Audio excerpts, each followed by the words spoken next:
You are watching Cold Fusion TV.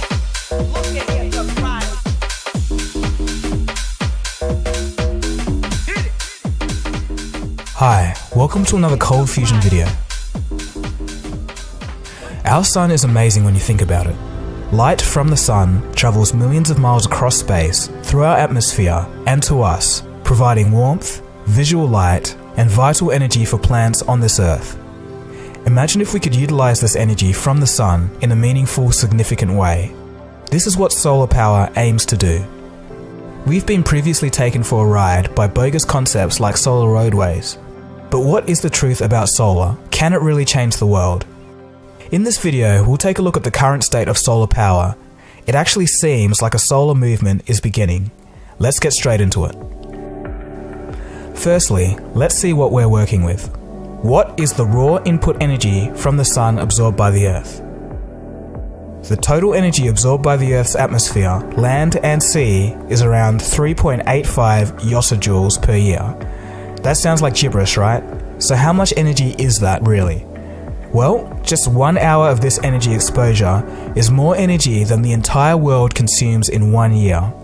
Or to put it another way, 1 year of this exposure from the sun contains twice as much energy than will ever be gained from all the Earth's non-renewable resources, like coal, oil, natural gas, and mined uranium combined.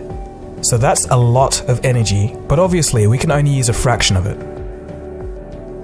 Taking into account insolation, cloud cover, and land that's usable by humans, etc., we can use about 0.4 to 13% of this raw energy from the sun. Alright, so how fast is the solar revolution happening? The growth of solar power adaptation has actually been happening pretty fast, about 40% per year since the year 2000. For some perspective, we're currently generating over 97 times more energy from solar than in 2004. Although this sounds like a lot, right now, total solar energy is still just over 1% of global production. But the rate of increase is encouraging. In fact, a 2014 study by the International Energy Agency projected that solar power could supply 27% of global electricity generation by 2050. Alright, so I know what some of you are thinking, that's all a load of rubbish. Solar is too expensive and only works when it's sunny, so it's useless in half the world. While this used to be true, in the past couple of years, some of the common arguments against solar are starting to fall. So, is it too expensive? Let's take a look at the current state of cost. Adjusting for inflation, the cost of a solar module per watt was $96 in the mid-1970s. Now, thanks to technological advancements and economies of scale, the cost is now 36 cents per watt today. On the same train of thought, let's take a look at some interesting breaking stories in relation to the falling cost of solar from around the world. In the country of Chile, their northern grid solar panels generated more electricity than was consumed locally, causing the price of electricity to go down to zero. While this is great for consumers, solar investors are losing money, making it a disaster for them.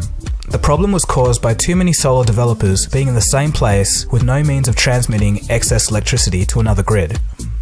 A similar thing happened in Germany, and their energy prices went negative due to an overabundance of energy from solar, in addition to traditional nuclear and coal power. On a similar thread, Apple's new solar farms are generating more energy than the company can use, so it's starting to sell the excess energy under a new company called Apple Energy.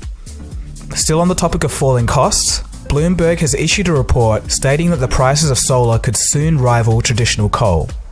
China is leading the way in solar cell production and could be looking at costs as low as 8 cents per kilowatt hour, according to the chairman of Trian, the world's largest solar panel manufacturer. And one last interesting fact in relation to solar panel costs. Since 2012, solar cells have been given a Moore's Law equivalent called Swanson's Law. It states that solar cell costs will halve every 10 years as global shipments increase. Alright, this all sounds great, but the party for solar is over as soon as the clouds come out. Well, this may not be entirely true, according to this guy anyway. Well, on this question of our energy bills, which is a huge political topic here now, have we got it wrong in terms of where we're sourcing our energy? Mark my words, solar will be the single largest producer of energy in the UK long term. And you may say, well, isn't it rather maybe cloudy around here? I was going to say, have you ever been outside? Yes, and even though it's cloudy, you still get probably 80 to 90% of the energy coming through the clouds. It's just that you don't have that bright point source of a sun. And a way to appreciate this perhaps is to look at the fact that plants are essentially a solar-powered chemical reaction. And the UK is a very green country. But that's not all. This year, scientists have made solar panels that produce energy from both sunlight and rain, a step in the direction of all year round solar energy generation. While we're on the topic of breakthroughs, let's move on a little bit and take a look at some new solar breakthroughs from this year alone. First, we have MIT building 3D solar cells to offer a more stable output for different angles of the sun. They achieved anywhere from 2 to 20 times the power output of a standard flat cell. This particular 3D setup works so well because its design was optimized by a computer algorithm. MIT has also created solar cells as thin as a soap bubble. This next breakthrough is probably my favorite because it involves a startup just finding a better way to do things. Perovskite has absorption coefficient that is much higher than the silicon cell. It can absorb all the incoming sunlight in a layer that is thinner than a human hair. The cells are super light, flexible, don't crack like the traditional ones, and can work in artificial light. As they can be easily manufactured from readily accessible materials, production is surprisingly cheap. The printing method chosen by Olga Malinkiewicz is stable and reproducible. This offers the possibility of scaling the manufacturing process. The foil will prolong the life of batteries used in popular electronic devices. A mobile, tablet or laptop will charge even when exposed to artificial sources of light. Traditional solar cells will be replaced with technologically advanced foils tightly attached to the roof. They may come in a wide range of colors to match the building's design, providing the household with electric power. These guys are still getting venture capital, but it could really push the state of the art of solar forward if they succeed. Taking a quick look at solar transport, there's an autonomous boat called Scout that will be the first solar vehicle to cross the Atlantic, and there's also an experimental aircraft called Solar Impulse that is currently flying around the world, only using solar power. And lastly, Toyota released an updated version of the Prius with a solar panel roof that actually helps power the car this time. Okay, so this is all great, but we can't end the video without talking about some of the downsides. What are the drawbacks of solar? The main problems for solar power are as follows.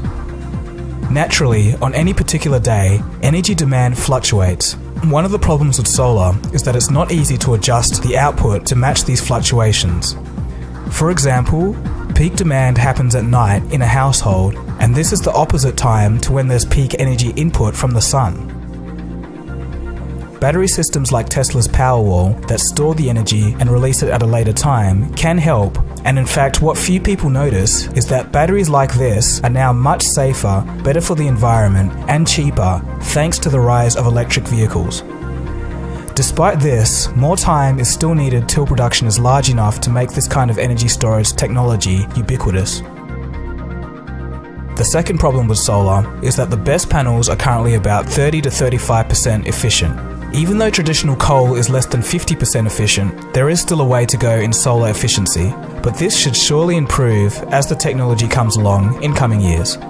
And lastly, a problem with solar is that older electrical grids, like those in the United States and other countries, would require a great deal of capital investments in infrastructure upgrades to make them compatible with large-scale solar energy. Okay, so what's the conclusion that we can make here? While there are some kinks still left in solar and it's not perfect, there's plenty of smart people working on the problem. And with a global growth rate of about 40% year on year, progress is being made. In addition to this, governments have a renewed sense of urgency for solar.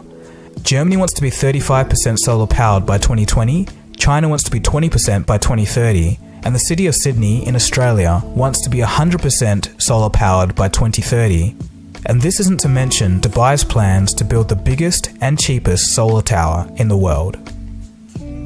The point of this video isn't so much a matter of every breakthrough that you've seen here today reaching full-scale production, but the thing you should take away, and what I'm trying to show you in this video, is that these breakthrough events are happening in a lot of places with increasing frequency too, This only means that the forces of industry progress in solar cells are likely to be strong going forward.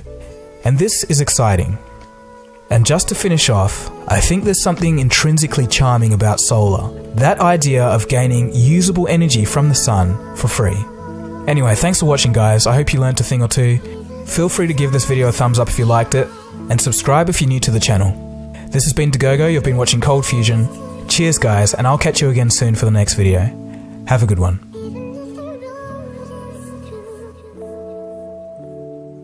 Cold fusion. It's new thinking.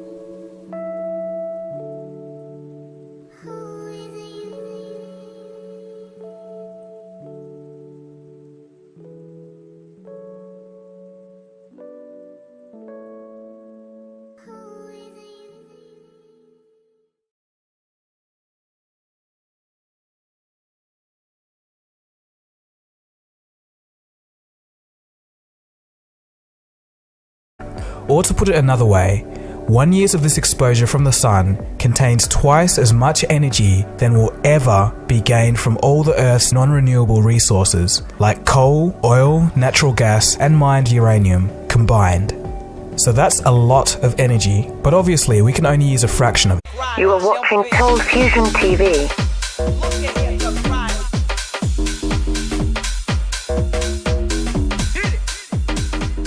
Hi, welcome to another Cold Fusion video. Our sun is amazing when you think about it.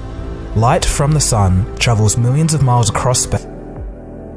The total energy absorbed by the Earth's atmosphere, land and sea is around 3.85 yotajoules per year. That sounds like gibberish, right? So how much energy is that really? Well, just 1 hour of this energy exposure is more energy than the entire world consumes in 1 year, through our atmosphere and to us, providing warmth, visual light, and vital energy for plants on this earth. Imagine if we could utilize this energy from the sun in a meaningful, significant way. This is what solar power aims to do. We've been previously taken for a ride by bogus concepts like solar roadways. But what is the truth about solar? Can it really change the world? In this video, we'll take a look at the current state of solar power. It actually seems like a solar movement is beginning. Let's get straight into it. Firstly, let's see what we're working with. What is the raw input energy from the sun absorbed by the Earth?